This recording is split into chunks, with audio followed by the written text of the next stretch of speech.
Out of Sorts by Anton Pavlovich Chekhov. Simon Prachkin, a commissioner of the rural police, was walking up and down the floor of his room, trying to smother a host of disagreeable sensations. He had gone to see the chief of police on business the evening before, and had unexpectedly sat down to a game of cards, at which he had lost 8 rubles.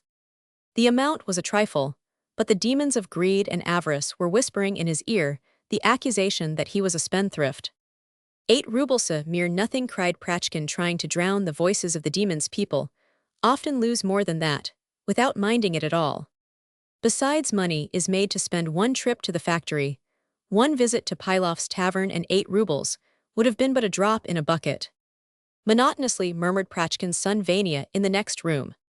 Triumphant, Prachkin went on pursuing the train of his thoughts. If he had been stuck for a dozen rubles, he wouldn't have been so triumphant. What is he so triumphant about? Let him pay his debts on time. 8 rubles, what a trifle. That's not 8,000 rubles. One can always win 8 rubles back again.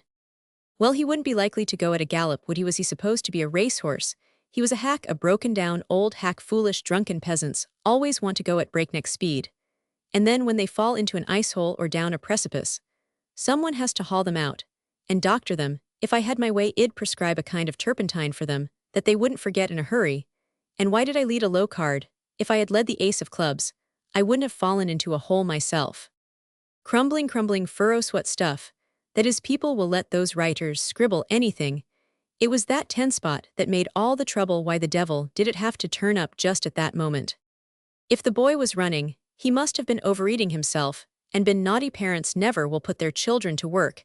Instead of playing, that boy ought to have been splitting kindling or reading the Biblind. I hadn't the sense to come away. What an ass I was to stay after supper. Why didn't I have my meal and go home? She shakes her finger at him. Does she? The trouble with her is she is too lazy to go out off doors and punish him. She ought to catch him by his little coat and give him a good spanking. It would do him more good than shaking her finger at him. If she doesn't take care, he will grow up to be a drunkard. Who wrote that? Asked Prachkin aloud. Pushkin, Papa. Pushkin. H. Roman 1000.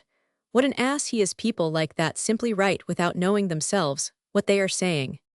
Papa, here's a peasant with a load of flour, cried Vanya.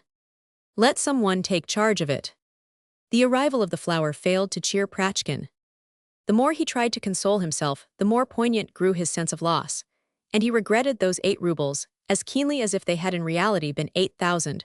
When Vanya finished studying his lesson, and silence fell, Prachkin was standing gloomily at the window, his mournful gaze fixed upon the snowdrifts in the garden. But the sight of the snowdrifts only opened wider the wound in his breast. They reminded him of yesterday's expedition to the chief of police. His spleen rose and embittered his heart. The need to vent his sorrow reached such a pitch that it would brook no delay. He could endure it no longer. Vanya, he shouted, come here, and let me whip you for breaking that window pane yesterday.